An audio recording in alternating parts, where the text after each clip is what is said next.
ಲಕ್ಷ್ಮಿಗಾರತಿ ಬೆಳಗೋಣ, ಆರತಿ ಬೆಳಗೋಣ, ಲಕ್ಷ್ಮಿಗಾರತಿ ಬೆಳಗೋಣ.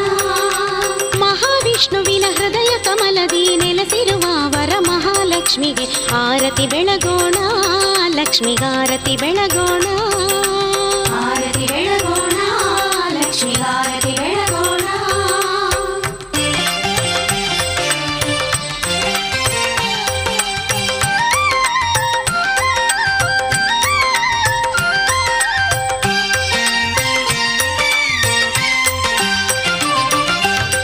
ಶ್ರಾವಣ ಮಾಸದ ಶುಕ್ರವಾರದಲ್ಲಿ ಮನೆ ಅಂಗಳದ ಮಂಟಪ